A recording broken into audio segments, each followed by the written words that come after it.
Good afternoon, everyone, and welcome, welcome, welcome. It is Tuesday, it is 4 p.m. ET, and we are so thrilled that you have found us here on Crime Time on a Mighty Blaze. I'm your host, Hank Phillippi Ryan, the USA Today bestselling author of 16 going on 17 novels of suspense. My current book is One Wrong Word.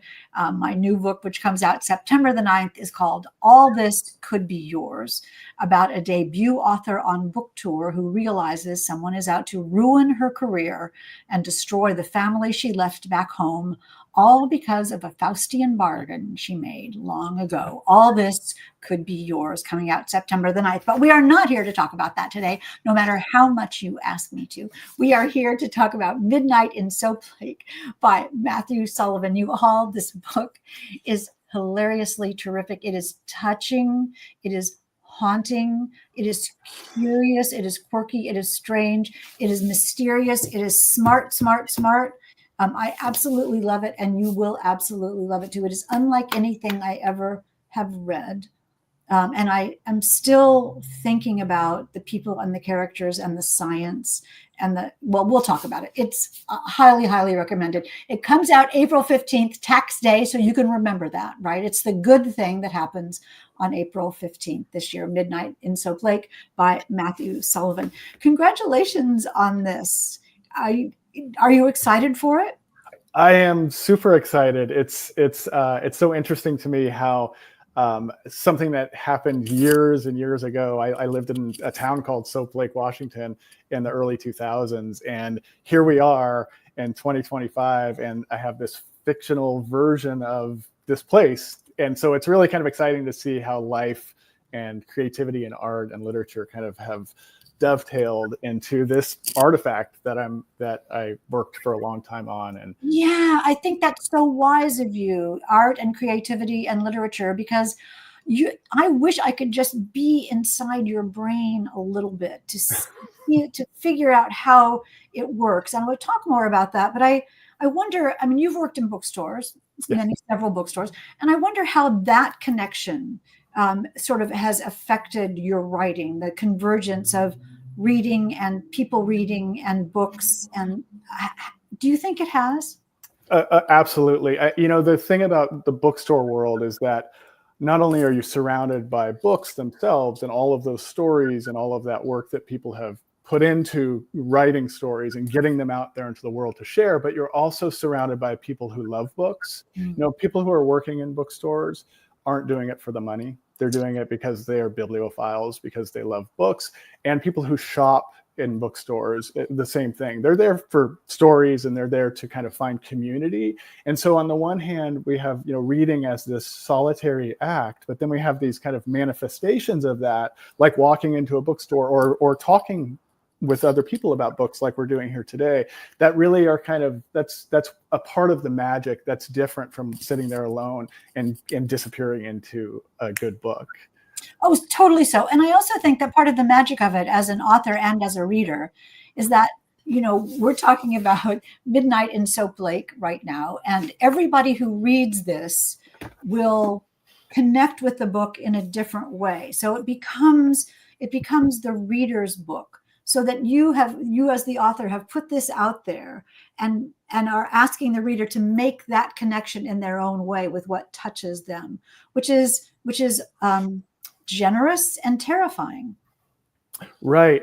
I think that there's something about this book in particular felt like it needed kind of a big canvas. It needed to be dealing with mythology and stories and small town life and a kind of small town community and remote places and lakes and science. And so there are all these different kind of seeds of reality that kind of I filtered through the creative process and really turned into fiction that's quite separate from reality.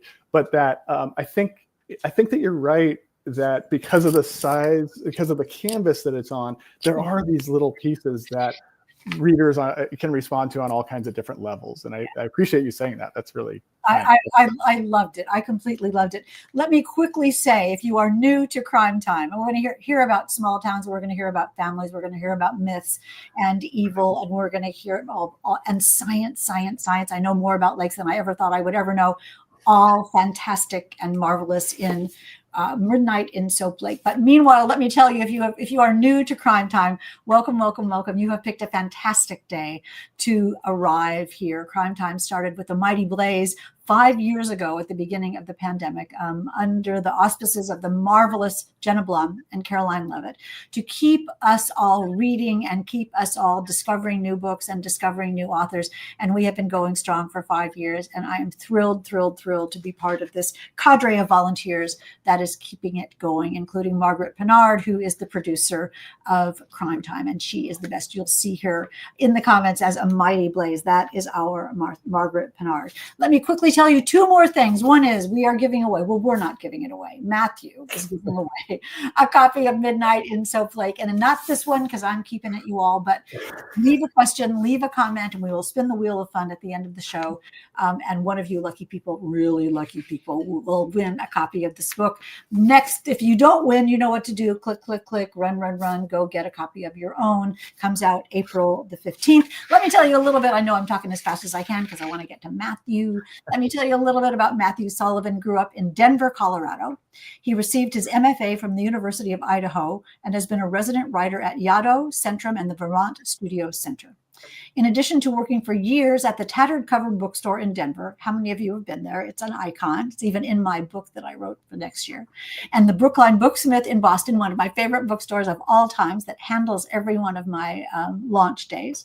He has taught writing and literature at colleges in Boston, Idaho, and Poland, and currently teaches writing, literature, and film at Big Bend Community College in the high desert of Washington State.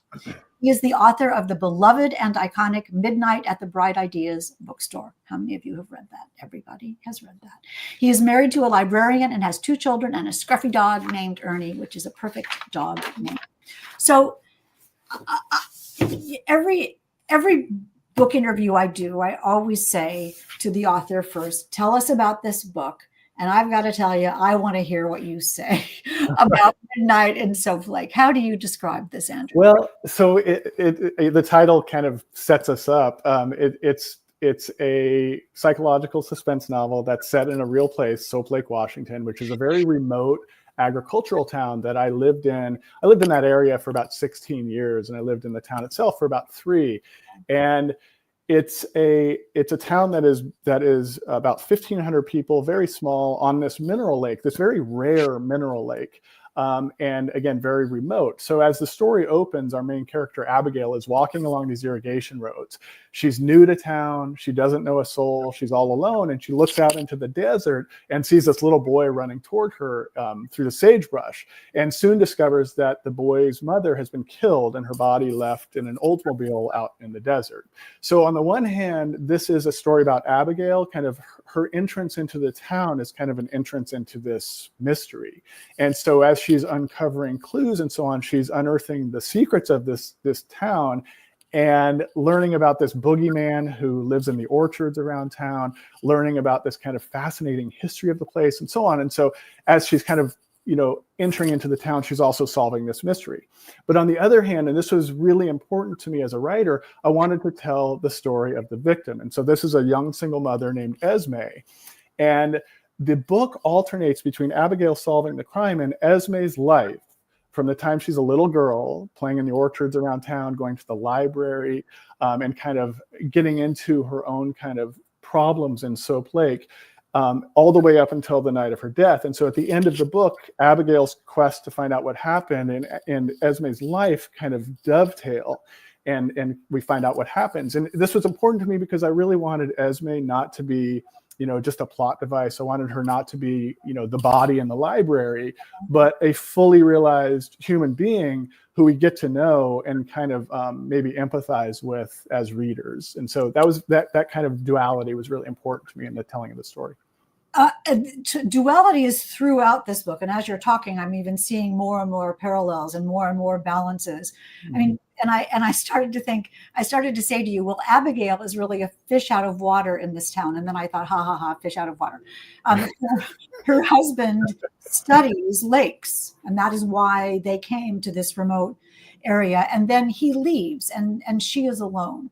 So she is essentially by herself and terrified to be in a place where everybody else knows everything about the town. Talk a little bit about that entrance of an outsider into a very strange place and how important that is in the book. Yeah, and I think especially in a small town, that is maybe even more so. So Abigail, in some ways, it's kind of a challenge as a writer, because I wanted her to be a vessel in a way where she's just kind of absorbing all of this information. She's a stand-in for us, right? Yes. She's like Watson in the Sherlock Holmes stories, where Watson's kind of observing all of this stuff, and Watson, observing Sherlock's behaviors and piecing it together as one of us, like normal people who doesn't know everything. And so Abigail, in her own way, is doing that. She's kind of learning about the town and learning about these myths and learning about the various dark undertones of this place, as we are as readers. And so,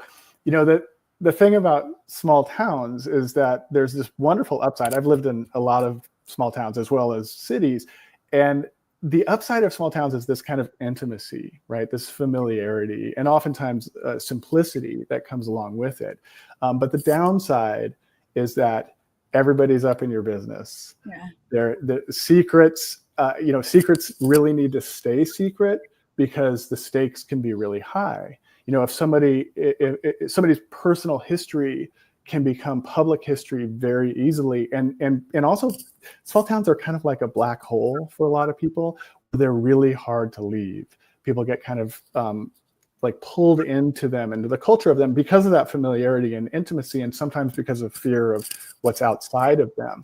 And so I think that kind of, again, that upside of small towns is there, and the coziness and the village life, but the downside is there too, and it can be quite menacing. So it's kind of perfect for crime novels, right? This is why St. Mary's Mead was. Right? St. Mary Mead doesn't have a spooky lake and boogeymen like this does. Let me say, though, again, about Abigail, because we do experience this town through her, the lake and the people and the setting and the myths through her. Right. She also has to learn who to trust and why. On every level, this book is about trust. Can you talk about that as an element of the novel as well? Right, because she's like you said, a fish out of water. She's a real outsider, and so she's kind of, and also she's thrown into this kind of horrible situation, as happens a lot of times in mystery novels. Right, we have this kind of, the peace is disrupted by some kind of violence, right? And so she's wrestling with the situation itself, and then putting feelers out to, like, how am I going to kind of get to the bottom of this? How am I going to understand this? And in the meantime, also, there's a little boy who has kind of gravitated to her because she's the one who saved him in the desert. And so she is kind of moving through these different kind of circles or points in the town that are represented by different characters. And of course, in a small town, we have, there's this wonderful opportunity for all of these colorful secondary characters. And she is trying to figure out, like you said, who to trust. The deeper she gets into the story, and I think this is hopefully true for readers as well, the deeper that we get into the story, the more that the story changes, the reality becomes kind of slippery. And so that element of trust and who is she, who's going to be her tribe, right, in all these people that she meets, becomes, part of the unfolding of this place for her. And we start, as you were saying, a mystery starts with a moment of disequilibrium, when something is really out of whack and something happens, and the main character must do something. And you do that so gorgeously by when the little boy just gloms right onto her, and she feels this instant sense of responsibility for him because she has saved him. So in another situation that she might have turned away, she just can't do that. She feels responsible for him, and she has no one else to be responsible for except herself. She is so alone. Everything you say, when you said getting to the bottom of it, I pictured the lake. All of these things come out with triple meanings now. Yeah. this book is about also not only about the town and about Abigail and Esme, and we'll talk about them more in a second because we really need to, but the setting that they're in, the book is also about science and the power, sort of the origins of who we are and why we are, how we are, and the origins of the universe. I mean, I know it sounds weird to you all, but that it is Midnight in Silver Lake we're talking about, which is deep and rich, the book and the lake, and rich, the book and the lake, and full of secrets, the book and the lake. Can you talk a little bit about that? I mean, that's a big, big canvas to work on. Yeah. So again, I would begin with reality. Soap Lake itself is just this fascinating body of water. It's a very rare mineral lake, and I don't want to get too into the science. And I feel a little bit like I am not a scientific person at all. I'm very much like in the arts and humanities and so on. So it's a little bit of a struggle for me as a writer, but I feel like I was trying very hard to kind of both capture the science, but make it part of the story. But the reality is that the lake itself, it's called a meromictic lake. And typically what happens is lakes turn over throughout the year. The water that's on the bottom of the lake moves to the top and then moves to the bottom. So there's a cycle that happens in the movement of lake. In Soap Lake, the water that's on the bottom has been there for thousands of years. It has never moved. It doesn't circulate. And so instead of it being water as we think of it, it's this kind of toxic goo. It's like this syrup almost. And it's and because of that, it has like really high salinity, and it has arsenic in it and all these things that occur naturally. Because of that, they call it like the lake within the lake.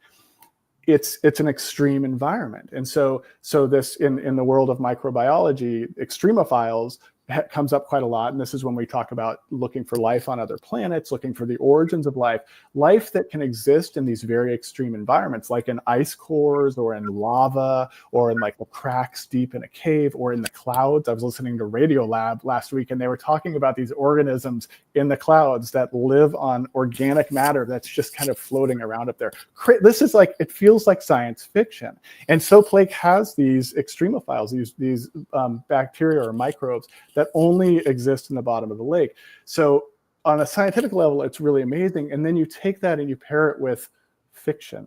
And like, what can I do with that? Like, how can I kind of play around the edges of science fiction and think, of course, about if a lake has something rare and natural and special within it, of course, humanity is going to go for it and try to use it for innovation, and industry is going to get involved in all of that. And so the backdrop of this sleepy little town that in some ways has kind of seen better times is this miraculous lake that may or may not have these miraculous microbes in it. But again, it's all in the service of the story and raising tensions around the crimes that are happening in the town. And I mean, you talk about in the book how people come from out of town to bathe in the waters because they think it has some miraculous restorative elements to it. And I want to say, when you're talking about Midnight in Soap Lake, this comes out April, one of those months, April 15th. I don't know, what day is this? By Matthew Sullivan. You talk about how the lake is the center of the town's mystery, and the main character's husband has come to study the lake, and he has left her and gone to Poland. That's why I said Poland in your bio, because I hadn't seen it before. But the tampering and the tampering with the lake, or the commerce over the lake, or the controversy over the lake, or the desire for the lake, who's going to control the stuff, whatever it is in it. How that idea of competition and sorrow and evil that lurks down there as well, the source of evil in a town. How did that feel to write? Is that a weird question? Do you know what I mean? Yeah, no, I think there's something inherently spooky, I feel, about remote areas. This is a very remote part, and the lake itself, this is a myth that I created just out of nowhere. Part of what we're talking about is this boogeyman who lives in the orchards around the lake, named Treetop. And it's one of these stories that just kind of, Treetop has become this kind of mascot in the town, and there's a parade for Treetop, and there's kind of like even merchandise around Treetop and so on. And but this, it's essentially this kind of manifestation, like a lot of mythologies, of again the more menacing elements or the more competitive aspects of the town. We have agriculture. It's an agricultural area with not much else happening, and so there's a lot of focus on that. And so when we talk about these competing interests within the story, of course, it's going to have to do with the lake itself and the natural beauty of the lake and the very rare and very precious commodity of our natural world. In this case, it's a lake, but it's all around us, right? And how there's tension between that and the kind of, commerce and industry and capitalism and other ways of seeing, rather than seeing this as a precious gift in the natural world, seeing it as a potential profit, seeing it as innovation, seeing it as, oh, this isn't a lake, this is industry, right? And so it's kind of ready-made for crime and those competing tensions. It's just spectacular. It's just wonderfully good in every way. And some more questions about this. First of all, let me say that one of the things that is so impressive about this book, and we alluded to it a little bit earlier, is that the science is seamless. It is absolutely seamless and gorgeous, and it made me feel smart to read it, because you so carefully make sure that we understand one thing and then we go to the next thing. And it's really a joy to read it, and it's incredibly visual. And then balancing the spooky lake element is the sweetness of certain places, like the town library is such a lovely focal point of the novel, and also has duality, and that something terrible happened there as well. Can you talk about why you chose the library to be that sort of center? Sure. Especially in small towns, there are, at least in my experience, there often aren't these kind of, third places, these places that are kind of public sanctuaries for people. And especially, a lot of the library, the way the library kind of acts, or the role that it plays in the young girl Esme's life, is hugely important. She's a little bit lost. She doesn't really have a place. She's kind of judged a lot by the people around her. And she goes into the library and she discovers reading and books and this little table in the back where she can look out at the lake and really kind of just disappear into that wonderful world. And so I think that like bookstores, libraries can act as, not just a place to get books or to kind of serve these utilitarian purposes, but to act as almost like a little sanctuary for people. There's another character who's a former addict who struggled with addiction for many years, and who ends up, as part of her recovery, getting a job working at the library. And she's kind of quirky, and she's really kind of trying to find her feet again. But for her too, the library has acted as this kind of saving grace that really kind of helps her to kind of enter back into a world that's more healthy and more meaningful for her than her years as an addict were. And it's wonderful too, because on so many levels, it's a source of information, the library, and people know, in a mysterious way and in an overt way, is a place to go to find out what's going on. And there's a moment with an encyclopedia volume that connects the lives of a couple of people, and it's really quite tenderly and lovingly done. Speaking of tenderly and lovingly, the lava lamp is I just fell in love with the whole metaphor of that and the whole reality of that. It's so much about hope and optimism, and that this is going to work, and if you build it, they will come. And the sort of realization of the reality of it. Is that real? And can you talk a little bit about that? Yeah, so I'll give you a brief history of the town. I'll try to keep it brief because it's vast, but the lake has been kind of a pilgrimage site for centuries for indigenous peoples and later on for white settlers. Around after World War I, veterans who are coming back to the US with these horrible diseases of the flesh, like Buerger's disease and thrombosis and so on, they discovered that Soap Lake, and I'm talking about reality here, the veterans discovered that Soap Lake healed these diseases that modern medicine could not. And so suddenly a third of the town was veterans suffering from these terrible diseases. At the same time, Soap Lake was kind of becoming a resort destination. And again, this is like by today's driving, this is 3 hours from Seattle, 2 hours from Spokane. It's very remote. And so the lake had this kind of thriving history. It became this spa town. And then around mid-century, like a lot of places, travel changed and so on, and it just went into decline. When I moved there, yeah. Your microphone is hitting your collar. And I think that, so just sort of move it there. That's perfect. Perfect. You don't have to hold it. I think just move it away. If that's what it is. Yeah, perfect. Okay. So you said it in mid-century. Yeah. So mid-century, the town sort of started to go into decline. And when I moved there in the early 2000s, it had essentially, most of the businesses, not maybe most, but a lot of the businesses on Main Street were closed down and so on. At the same time, there was a guy there named Brent Blake who lived right down the street from me. He was an architect and an artist, and he wanted to bring Soap Lake back. Soap Lake had all these little cottages and old kind of resort, like remnants of when it was a thriving resort town, and a lot of them were being rented out or were sitting vacant and so on. And there was so much potential for this place. He wanted to turn it into kind of an artist town. And so when we moved there, I got a job at a community college that's about 30 minutes away. We picked Soap Lake as the place to buy a house, totally affordable, $79,000 for this really cool house. And it really kind of saved us as a couple, because we were running into some financial issues in Boston, and suddenly we had babies on the way. So ended up in Soap Lake.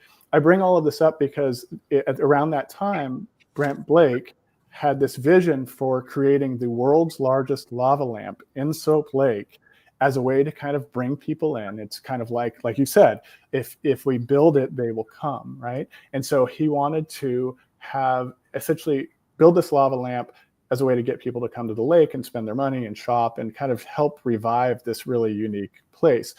So the lava lamp became this massive campaign, posters everywhere. He had this giant lava lamp banner on the side of his building. He was interviewed by over 200 different media outlets and so on. And it became this kind of quest to build this world's largest lava lamp. It never happened. But in the book, I was so enamored with the idea of trying to do something so wild and interesting and creative that I kind of took it to another level and said, okay, well, what if this is still going on? What if this town, as a way to try to revive itself, is still trying to build this massive lava lamp as a way to bring people in? And it's interesting because as I was working on this book, I had this idea of the town. One of the mottos was kind of we believe, like we can do this. And this is around the same time that Ted Lasso was on. And I remember like watching Ted Lasso one day, and there were like these believe signs everywhere. And I was like, oh, that's exactly what I'm doing. But it's this kind of belief and optimism and hope against the backdrop of this menace and darkness that is kind of the undercurrents of the town. So the importance of kind of struggling against those old patterns and that old darkness. It's lovely. And the idea that some people think it's real and come because they think it's real, and the level of disappointment and the sort of entrance into real reality is such a doorway, such a gateway into the story. Robin Stull says, my head is swimming. Robin, it's a story about it's a murder mystery about a newcomer who comes to Soap Lake. Someone dies, and she is trying to figure out what happened.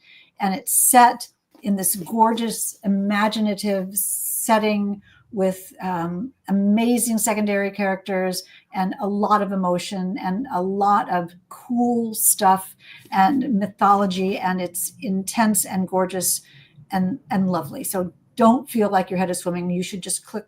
You will absolutely love this book. And I want to talk to you a little bit about that, Matthew, because we were talking earlier about your amazing brain. And everybody in this book has a secret. Did you know what they all were? Or can you take us to you writing this book and how your brain worked as you were putting it on the page? I mean, the structure is so gorgeous and so seamless. And I know as an author that to write a book like that is so difficult. And I wonder how about your journey with that. Yeah. So I guess beginning with the structure, I kind of wrote 2 books here and shuffled them together. I wrote Abigail's story and I wrote Esme's story. And I really did, in the process, at some point, I realized I was doing that, and I stopped alternating chapters and really kind of wrote Abigail's all the way through and then wrote Esme's all the way through, and really did, and then found the best ways to kind of dovetail them so that they would keep up suspense and tension and so on. And a lot of that, of course, in the editorial process and just my own editing got scrapped because I didn't really want 2 full books, because they're really, Esme really is serving Abigail's story, but she also needed to have her own world and so on. So structurally that was happening. And I always find that I'm really interested in the mystery genre, and I was really hoping to achieve this. I don't know that I did, but the idea that, a detective, or in this case, Abigail, an amateur, comes into this crime and comes into this kind of chaos, all of these pieces that she has to kind of gradually try to make whole, try to, unify or return to peace, right, in the end. And the idea that in the process, in the structure of a mystery, that what the detective or whoever's playing that role is essentially reassembling these broken pieces that we usually get hints of at the beginning of the story, so that by the time we get to the end, even if someone is gone, even if we've lost a life or lives, there's still a sense of closure and wholeness, right? There's still a sense of order that has been returned. And I love, there's a critic, Slovej Zizek, I believe is his name, who talks about the analogy between a therapist and a detective, that when we go into therapy, we walk in there and we just kind of go, this is my life, blah, and just like outspill all of the things that are going on in our life. And that the therapist's job is to kind of take all of these different pieces and assemble them for us and try to make a story, try to make it make sense. And the idea that the detective and the therapist are both kind of working in the same path, like structurally, so that by the time we get to the end, solving the crime can be like solving the person, so that whatever the person is going through, in this case, Abigail, it acts as a kind of she gets an answer to herself as she gets an answer to the crime. Did you see or read The 7% Solution? I'm familiar with it. Sherlock Holmes and Sigmund Freud, and Sigmund Freud analyzes why Sherlock Holmes does what he does and how he can solve the crime. And in the end, Sigmund Freud goes, see, and like it all goes together. And that's exactly what you're describing. Highly recommended. Terrific book.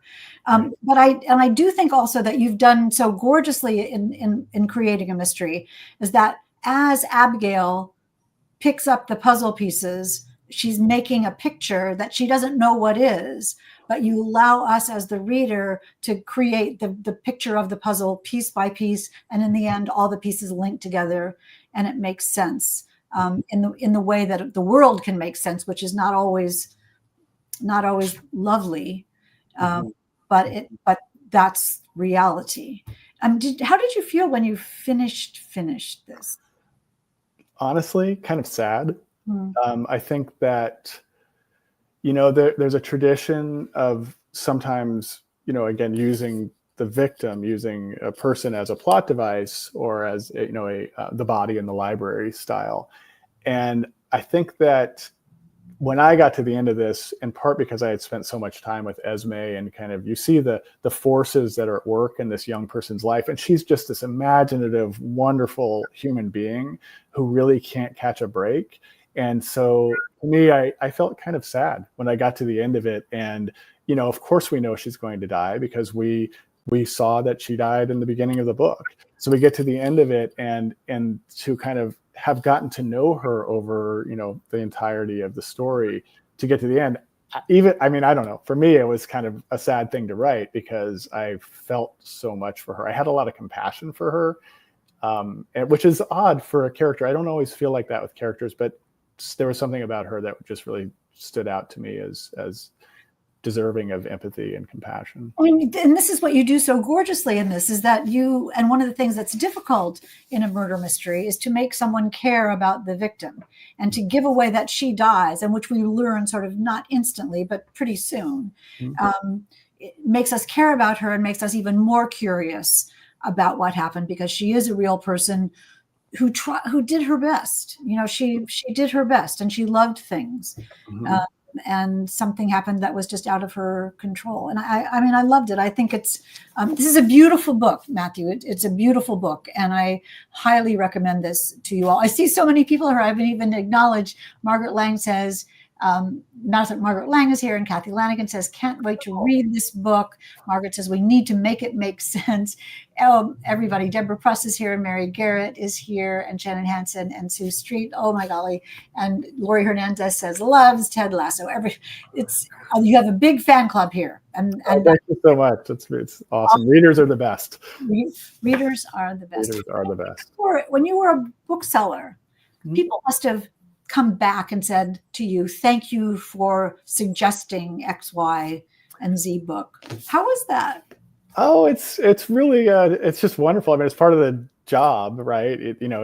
You kind of have to assess, like, what else have you read? What are your favorite books and all of that. And then when you get the right book into the right person's hands, that's one of the gifts of the job. I also taught for years, and it's kind of like, it's similar to that spark that you see happening in a student when, or in their essay or the story that they write, where you're like, wow, this kid like got it. Like it's really kind of magical. And totally, there's so many people out there who are unsung heroes, and all those teachers and booksellers and literary citizens like yourself who are doing this. I mean, really, who are kind of, trying to make meaning and these beautiful moments in the world. And so. I mean, I dedicated my first book to my English teacher, Mr. Thornburg, who taught me about storytelling and taught me about Shakespeare. I would not be here without Mr. Thornburg. So we will say his name yet again. So let's take questions from all of you wonderful people. Who has a question for Matthew?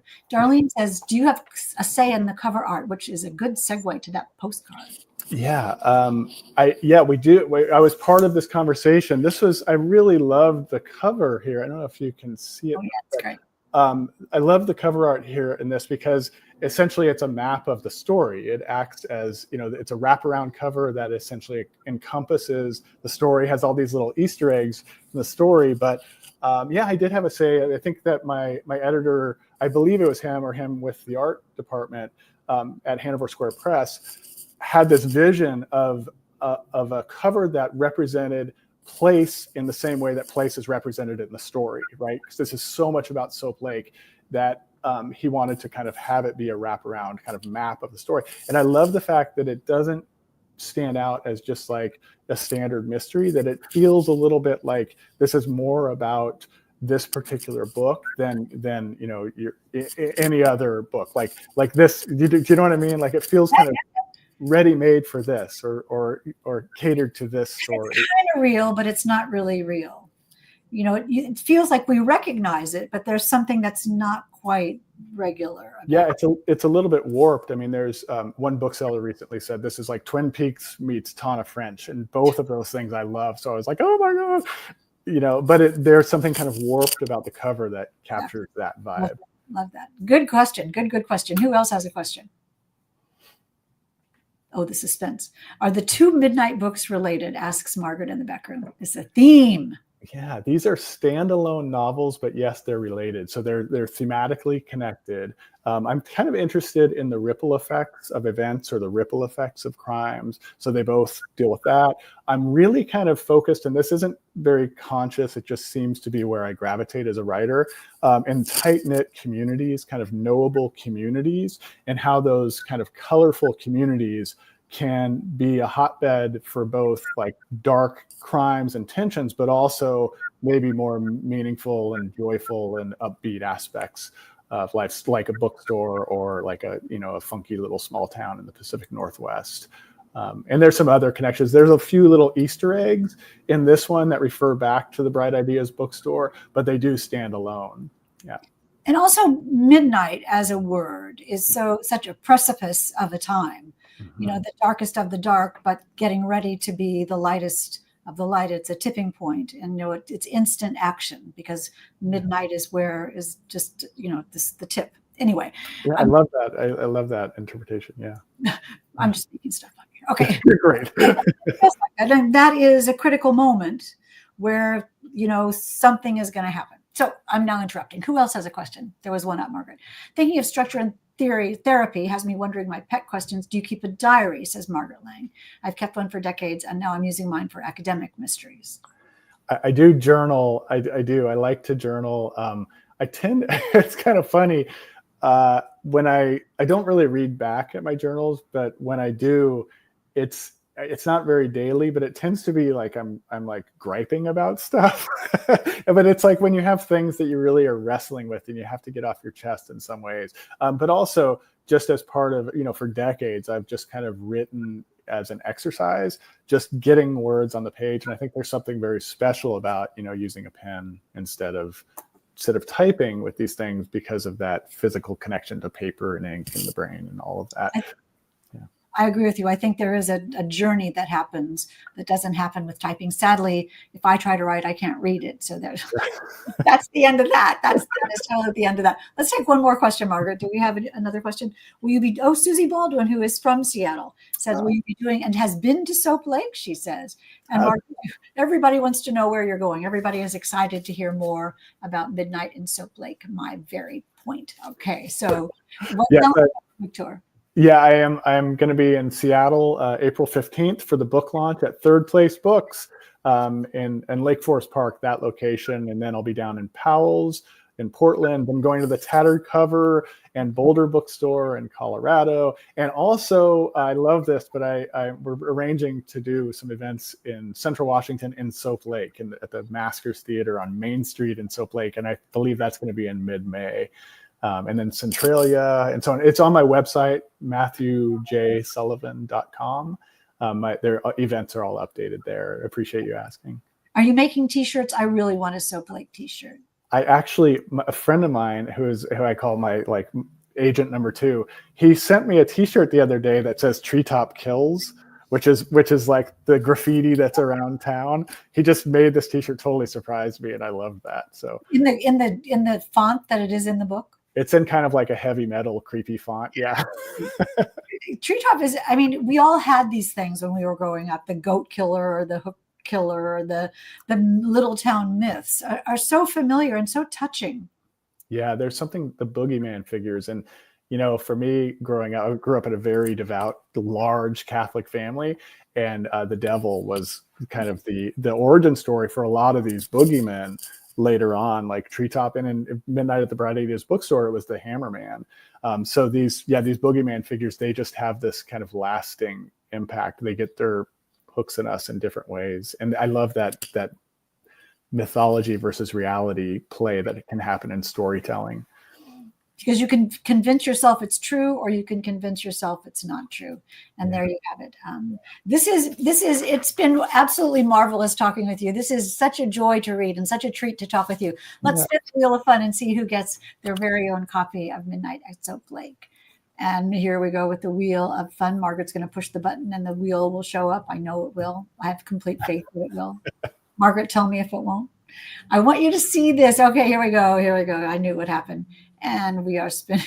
It's going fast today. Look at all the people. Here's Rosemary and Emily and Joel and Darlene and Shannon.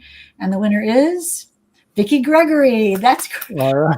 Wonderful, Vicki. I am so pleased that you won this. And you know what to do. You just send me an email and we will get this book to you. The lucky winner of Midnight in Soap Lake by Matthew Sullivan comes out April 15th. You know what to do. Run, click, click, click. Do not miss this gorgeous, immersive, hauntingly lovely, and smart book. You will really love this. Matthew, thank you so much for being with us today. Thank you so much. And thank you to everybody who showed up. And thank you all for reading and getting books out there into the world. It's so important. I appreciate it. It really makes a difference. Just tell someone you love a book, and it makes a huge difference to all involved. Speaking of which, next Tuesday at 4 p.m. ET. Look who will be here, Nita Prose with The Maid's Secret. You know Molly the Maid. She is just so fantastic and iconic, and Nita Prose is absolutely lovely and quite brilliant. So cannot wait to talk to Nita Prose next Tuesday at 4 p.m. ET. Today we have been talking to Matthew Sullivan about Midnight in Soap Lake. Do not miss this. Thank you, Matthew. Safe travels. Happy book launch. Yeah, thank you so much too. Happy spring to you, Hank. Enjoy Brookline Booksmith. I will be there. I will be there. Come back and visit us. That would be so. I know. I really need to. I need to get back out there. We'll make that happen. Let's plan and make that happen. Yeah, for sure. And I'll hopefully see you at Thriller Fest and other things. Yep. Absolutely. Yep. All right. Matthew and I are just going to chat while you are. Don't mind us. Thank you so much for coming, you all. It has absolutely been marvelous. And remember, it is always safe inside a book. And we will see you next time.